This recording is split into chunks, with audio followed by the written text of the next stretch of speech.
Okay, it says you're live. Okay. A quarter till. Mm-hmm. All right. Two lies. This is the Sullivan Project. Hope everyone had a good week. I'm hanging in there. My eyes acting up, even though I lost a vision in both eyes. I still get pain, which I guess doesn't make sense. I mean, I can't do nothing. What are you gonna do? Take the eye out? Take the eyes out? So it's been real red. I didn't explain before about how how I have pain. It came with the eye loss, with the 7 different things. And I also forgot to mention chronic dry eye, which I'm not sure if it was caused by the uveitis and the glaucoma, the cataract, the macular edema, the retinal vein occlusion, the stigmatisms on the far side or near side, whatever, the one you can't see far away. So I had all those things that led up to me going blind. And the right eye, which was a recent eye, about a year and a half ago, a little over a year ago, and the other eye, they don't know. They still don't know. And I went to 13 doctors, but it's all good. Uh, I got past that, Was nothing at that point. They said nothing they could do. So I wanted to mention that. But I've been sleeping pretty much all day. I've been doing good last week. I've been sleeping a lot. Uh, and just can't stay awake. And then this morning, about since 5 o'clock, my heart's been palpitating. It's been beating a little odd, which it's done before once in a while, but not all day. Like every few beats, it's kind of fluttering and skipping. But I'm gonna hang in there and do what I can. I'm glad I was able to stay awake here a little bit and get some energy to come on here and go live and talk to some people here and share some words. So this podcast, we pretty much talk about everything. We talk about spiritual, paranormal, metaphysical, supernatural, and then we also talk about sports, movies, music, entertainment stuff, pretty much anything. And the people, so everyone has a story, and you can't judge a book by its cover. So I wanted to talk to people and get their story. How did they get from where they were to where they are? How did they make it? Another day, or what have they been through? Or if you just want to talk about anything, let me know. Um, I'm gonna have guests sometimes on here, so message me. Hit me up if you want to talk about something, or if you want us to talk about something different. Any a different subject or something else that I've already discussed. Let me know. Harold Sullivan 78 on TikTok and YouTube, and Harold Sullivan period 35 on Facebook. And I appreciate anybody sharing any of the stuff. This is number 4 podcast. I'd appreciate if you go back and check out the other 3. Like I said, I have guests sometimes, and this week we're going to talk about some different stuff. So I mentioned the eye already.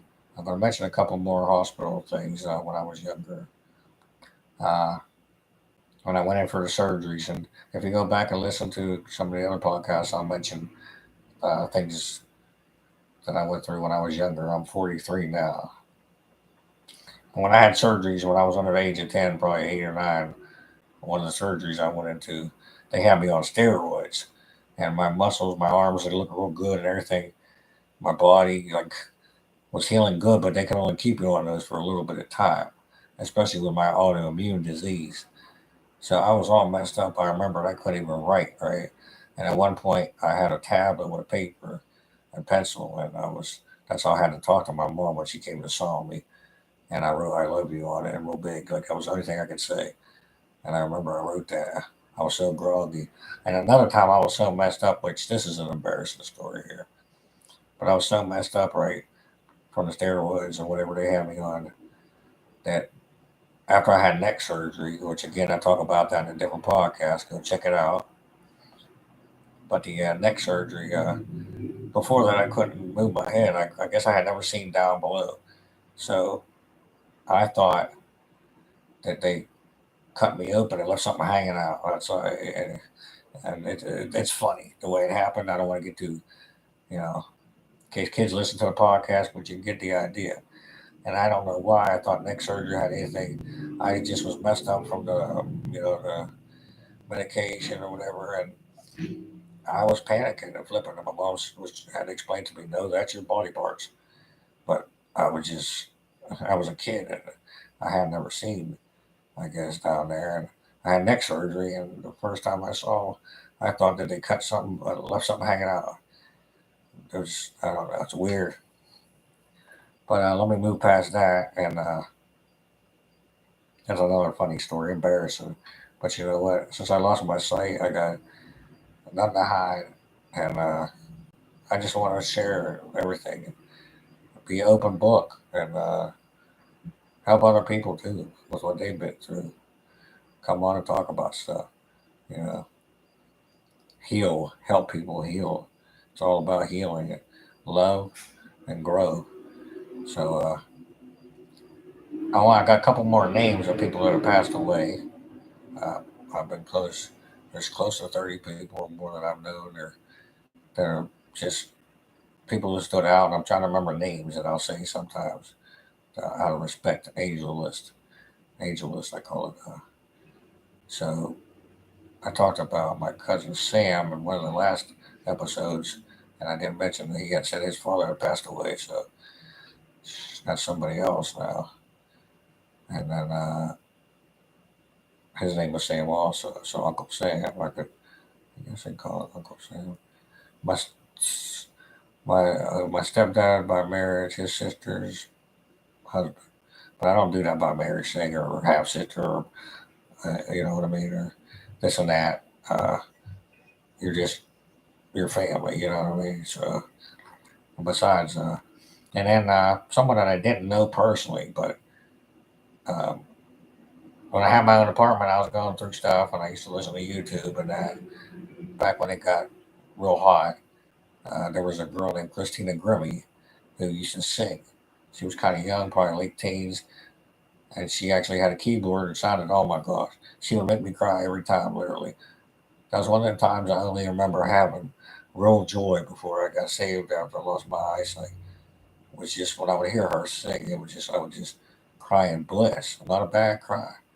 And she actually ended up going on a couple of shows in America,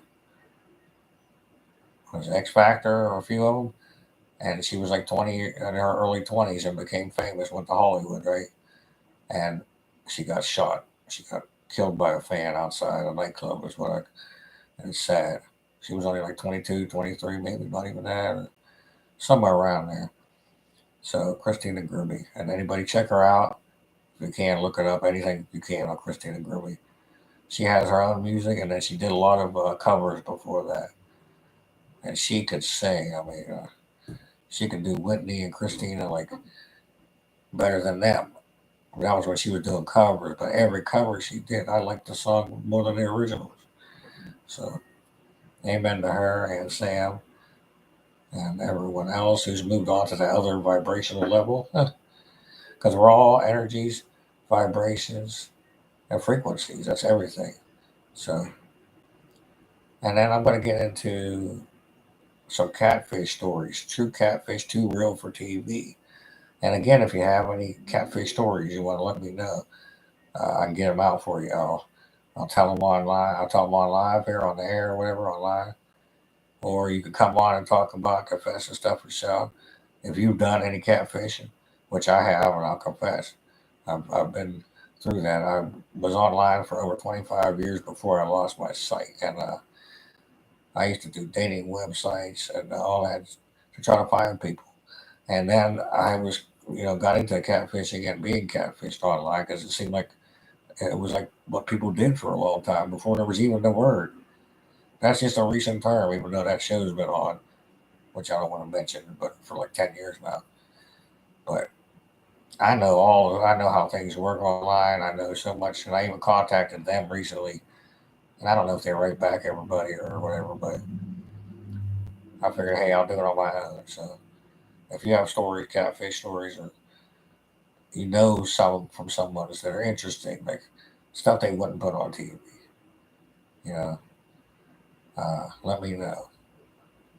So leading up to that, though, yeah, like I said, I tried websites. I tried on them dating websites when I was younger. I tried uh, the eHarmonies and the Yahoos and even the POF, the Plenty of Fish. Which I mean, come on, there's fish in the title. It's catfish. Nobody on there is real, and the people still go on there. It's a known catfish website. So just don't go on that website. You might end up talking to me. Well, not now, but you might end up to one of my old accounts because I quit doing all that because it hurts too much. If you really are, if you really care, you get attached to people and then they're never going to talk to you again. They'll never talk to you again if they think if you look different than what they thought. And it just seems, it's shallow, really, because that's what they mainly go on. If you send someone a picture and they think you look a certain way and then you send them a different picture, they're not going to feel the same 99% of the time. So I'm just telling you. And then you get hurt and then you feel why you and you think something's wrong with them, but you really put yourself in that situation. So don't do it. Just be you, and it's better to be alone. That's what I found out. I never even had a real date in 43 years. But it's better to be alone than to be fake and just have someone and it's not real. And then you got to have that suffering. And then you waste that time when you could be having someone real pop into your life. So amen to that. But yeah, there were a couple girls, see, a couple of women. One woman, well, two women I met off the internet before we get into the catfish. And they were not a catfish or anything. I didn't catfish them. They knew I was in a wheelchair and disabled. The first one, I was probably in my late 20s, maybe. And we talked for a few weeks on the phone, and she had someone drive her to come visit me. And I didn't know, like, I hadn't even seen her. So I didn't care what she looked like because I'm not that, I don't care what someone looks like. We talked on the phone. I thought we had a connection. So I was like, come down and hang out. So she came down and she was going to stay a couple of days, actually. Because, I mean, if you like someone, what's the point of just going right into hanging out for a couple of days just to see if we can tolerate them or whatever? Plus, she was living a few hours away. It was hard to meet. At first, it was hard to meet people right in your exact area. So you'd be meeting people from either other states or 3 or 4 hours away in your own state online. And I met her in a chat room or whatever. This one, she was pretty tall, about 6 feet maybe. And she came to when she came to saw me, she kind of looked like she might have had some kind of mental retardation or something. And I couldn't tell that by talking to her, really, honestly. And but that didn't like that wasn't even any problem or for me, like I said. But we just couldn't talk like in person. We didn't have any kind of chemistry, and she just. I took her out, and we went on the bus a few times. I bought her a frog. She liked the stuffed frog that they had at the mall, and I showed her a good time. And she stayed a couple of days, but she was just very rough. And I tried to put a movie on, for us, trying to get us a little. And she just was not. She didn't have a clue. Like I don't know. There was not. She just didn't know. She just didn't have much. Maybe it was because of her. You know, but yeah, she just and she wore a diaper too, which is embarrassing. Kind of well, I don't want to embarrass her, but yeah, I guess she had problems with it. She went to bed at night, so she wore adult diapers. So, but again, I looked past that. But we ended up not even sleeping in the bed together because she was kind of I don't know, rough. Like I said, and then she didn't want to sleep. She just kept laying there looking at me, and so she ended up just sitting on a chair all night in the room with me. And then she was eating everything I had in my room. And then when she went out of the room the next day, I called my mom on the phone in the other room, and I said, "You gotta send her home. She ate all the food I had in here for the whole month. She was eating cereal behind my back, like out of the box with her hand, and they came and got her. You know what I mean? And there was no hard feelings or nothing. We hung out for a couple of days. Oh, and I forgot to mention the night before I put on the video, right? I said, "Hey, you want to go up and take a shower upstairs on the second floor because we have a shower up there." So she went up, right? She had this candy necklace on back in the, I don't know what, she's kind of old for candy necklaces, this girl. I think she was like 19 or something. Like I said, I was in my late 20s. It seemed like women like older men or maybe just women on the internet at that time. I don't know. But she had a candy necklace on, and she had this ring around the collar, like this purple or this yucky. And that's why I was like, go take a shower. Well, she came back down, and it was still there. And then I saw her sucking on the candy necklace and letting it go and sticking back to her neck. And then I was like, okay, that's where it came from. So she had this necklace, candy necklace, ring around the collar. Yeah, from all the like, uh, and but I hey, God bless her soul. So that was one incident where I met someone offline or online from offline from online, and it wasn't catfish. It just didn't work. And then one more was a lady. She was a nurse, and we talked for a couple of weeks. My stepdad actually drove me an hour to meet halfway to the Greyhound station in Pittsburgh, and then they drove their van. They had the other halfway to meet me. She had her friend bring her, and she had two kids that were like 8 or 9. One was a boy, and one was a girl. And I was going to stay over there for a weekend, and they picked me up, and we drove the other half. So it was 2 hours to get there altogether. And she lived in a trailer somewhere out. There was no like signal. There was no TV, nothing. And I was there. I stayed there. We got food and everything. She cooked. We were really good, really nice to me. I even asked her. I said, here, I'll sit on the couch because I want to sit with you and be like, do things I never get to do, like be like a family, hold hands or whatever, which I still have only done a couple of times. And I actually let her kids ride my wheelchair, like get in my wheelchair and drive the power chair around uh, her little trailer there, which I don't let people even sit in the wheelchair, but I let them do that. And while I was there, I had flowers delivered. I called like a week before that, and I asked them. I had roses paid for to deliver it to her house. So while I was there, they knocked on the door, and she didn't even know they were coming to bring the flowers. So, and guess what happened after all that? Okay, before that, she had told me about an ex she had that was crazy and abusive, and I think he was in jail or he went away and just got out or whatever. And so, without getting into too much detail, he had been put away because he had done stuff to her boy, and when he was like a baby, because she wouldn't do such and such for him, so he used the boy and tore the boy's mouth, and so the boy had to have surgery and this and that. So the boy was never going to be the same. Well, the second day I was there, I was supposed to stay till the third day. She's like, "Oh, I got to go to the hospital. I got to go. I got called into work. I'm a nurse, because she was a nurse. So we're gonna have to cut this short. They're gonna have to come and get you today."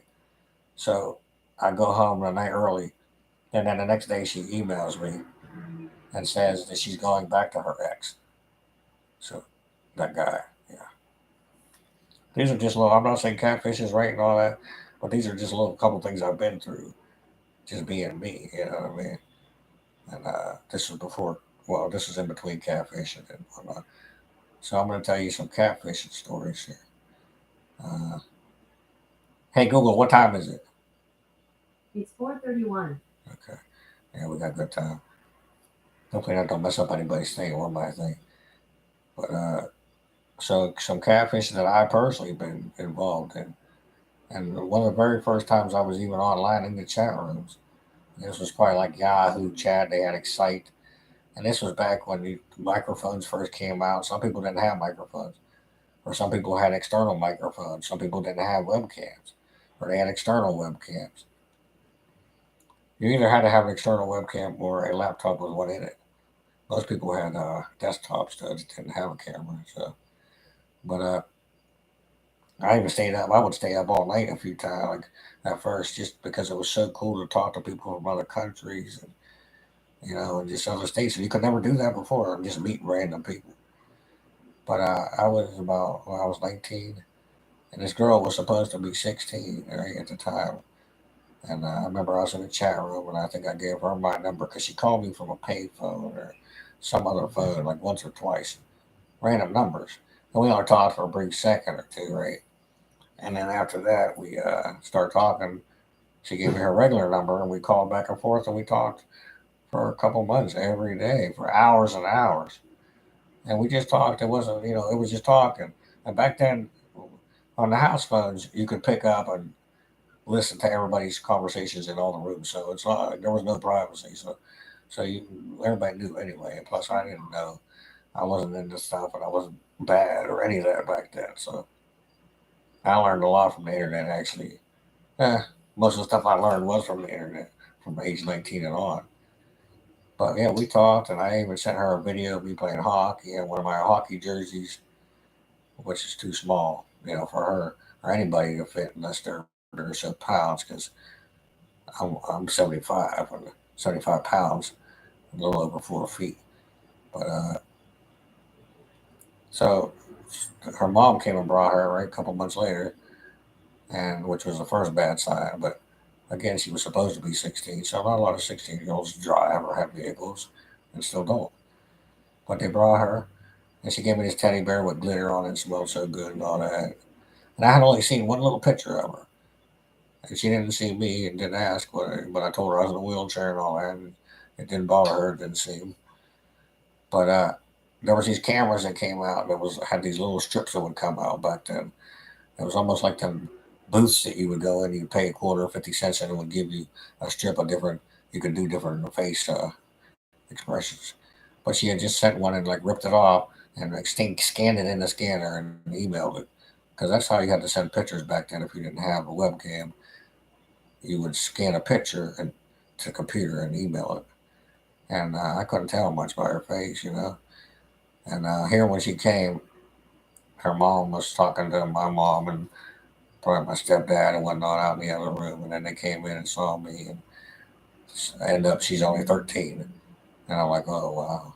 And again, I didn't really know. I mean, what's a number at that point? And still, we were just talking, but what I mean. They didn't let me talk to her ever again, and they just said we couldn't talk and this and that. It was inappropriate. And I didn't understand. I was sad for a while after that. I didn't know why couldn't you, even if they were listening.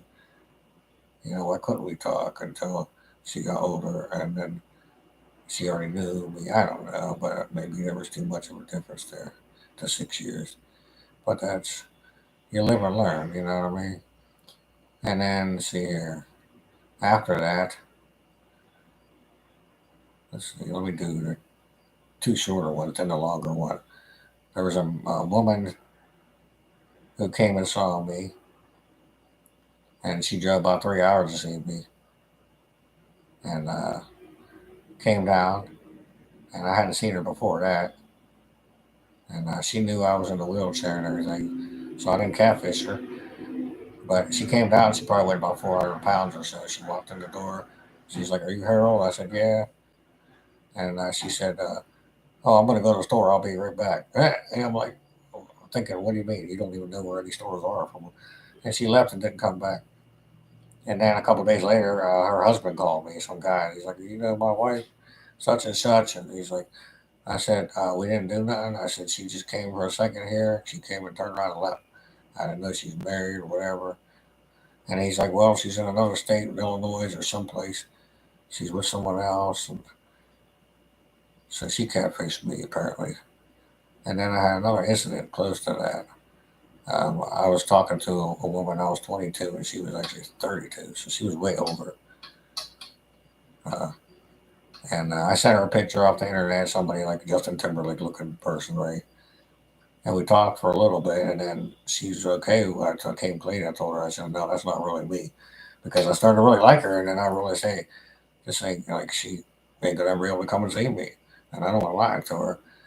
So it seemed like it was all good. And I actually, when I went to play hockey in the tournament, which I'll talk about that in other podcasts than previous ones, I went to play hockey, and this lady was from Michigan.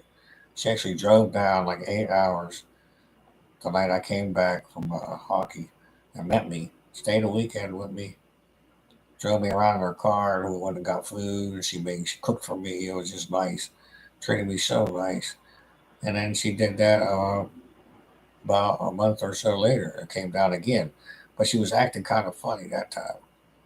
A little different. Kept going outside and they're using her phone. This is when people like cell phones just started coming out. Not too many people had them, but she had ran a daycare from my home and took care of kids.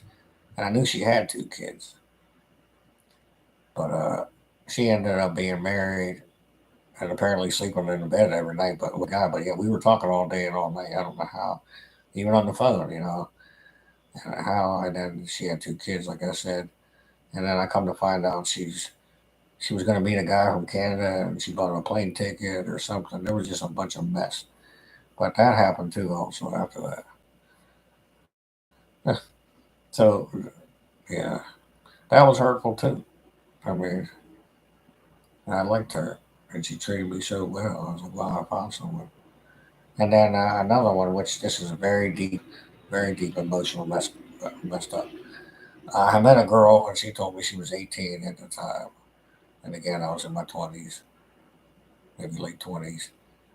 And they all seem to say they're 18. Maybe they're not. And they just say that so, you know what I mean? That's a general. I so that people think they're old enough. But yeah, I believe she was. She looked like it uh, on the camera, but I didn't tell her who I was at first, right?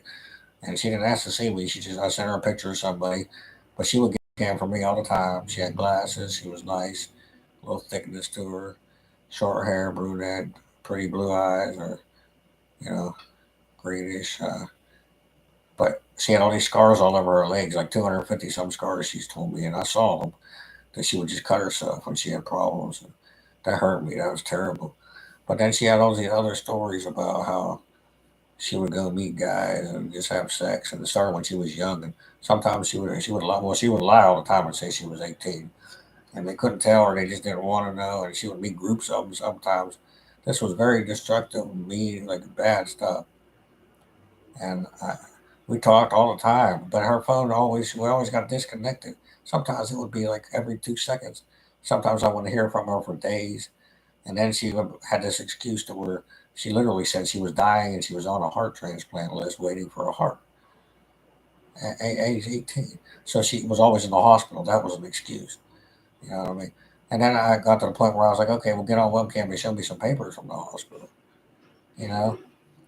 And then the worst part was, well, one time I talked to one of her relatives, and they were like, if something happens real bad and you can't get a hold of her again, call us. So I had that number in the back pocket, right?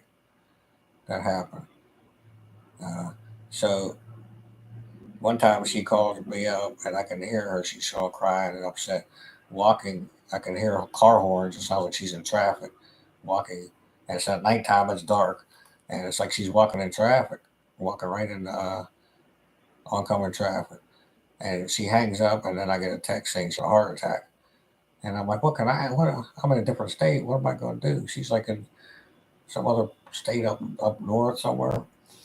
Uh, all I can do, I'm thinking, is I know her name and I know her area code. So I tried to find the police station or sheriff in her area. I called them and I explained to them. I said, hey, this ain't a joke, but this is what happened. This girl texted me. She has anxiety. She has problems. I don't know what's going on. And so they said they'd send someone over, and they did. And then nobody ever contacted me. So an hour later, I called them back. I said, well, what happened? And they said, oh, they went over. Nothing was wrong. She's a little anxious, and her sister would take her to the hospital if they needed to. Well, she should know, that's why she wasn't having a heart attack. It's like she did things for attention or to keep me on, to keep me going. And I wanted to be done with it, and again, know who I really was.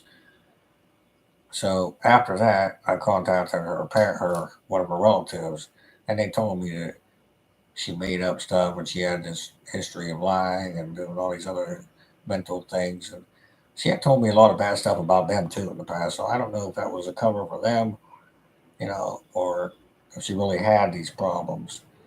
But we quit talk. We quit talking, and then actually years later, just a few years back here recently, I tried to reach out to her, and I talked to her for a few times on Facebook, and I came clean to her and explained all that. And she actually has a baby or had a baby, but she was still single. But I'm glad she had a child now, to give her purpose and to help her and maybe calm down. And because I didn't know what to believe with her, it was just crazy. But I came clean, yeah, and I told her, and it seemed like she didn't have problems, but she wasn't interested in me because I didn't look the way she thought. Not alone all the stuff that she had done, like I said, uh, there's no competition of right and wrong or who does more wrong than the other. But we both did wrong, and that's all good. I came clean. So that's all you can do. but it's better to just not do it. People get into this and they believe that it becomes their truth to them, and they live these lies every day. Uh, like another person, it becomes an escape, but it causes more pain. Trying to be someone else, just be you. Let someone love you for you. What you got in there, it's not an accident. God made you an individual for an individual for a reason. He made you an individual, and you got your own unique things. And just like me, I'm waiting. Someone will come around and recognize. Someone will come around and recognize that for you. So those are some words of wisdom. Some true catfish stories, too real for TV. And again, I appreciate it if you share the podcast. And I'm on Facebook, Harold Sullivan, period 35, and YouTube and TikTok, Harold Sullivan 78. If you want to be a guest, or if you have a topic you want me to discuss, or you want me and if you want I and some of my guests to discuss, let me know. I just started doing the streaming, but you can find this is number 4 of the podcast on YouTube, and I got them linked on Facebook too. And I have a voice thing hooked up on Facebook. If someone wants to call me, you can do it. I can answer and I can call you with my voice. It's a little hard to see, to type, and to read messages, but my sister helps me. She helps take care of me, my brother-in-law. So when she can, she helps me set this up with buttons, and I try to get on here once a week and share some of what I've been through over 43 years. And my heart's still palpitating, but like I said, hopefully it's going to be better. I've never done this like this before. We're about to sign off here, though. And we'll just come with love. Always be with love, no matter what. Respond. Don't react. There's a difference. When stuff happens, respond to it. Don't react to what you think is going to happen or how something's going to be. It's a lot. It's a lot better. Saves energy. Instead of thinking something's going to be a certain way, just go with it. Go with the flow. Let things happen, and then deal with them as they happen. So, be the light, and remember, love is a choice,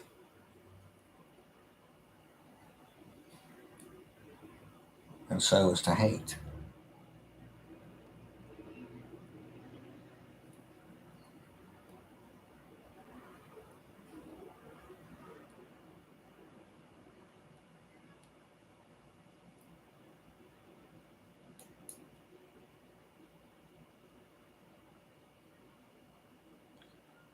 Well, I'm finished a little early here, so maybe I can keep talking there.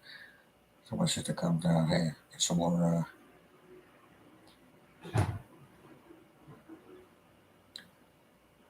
Haven't found out who won America's Got Talent yet, but I'm imagining that it was the country singer guy, because he was pretty good the whole time. So, but like I said, be the light, and remember, love is a choice, and so is to hate.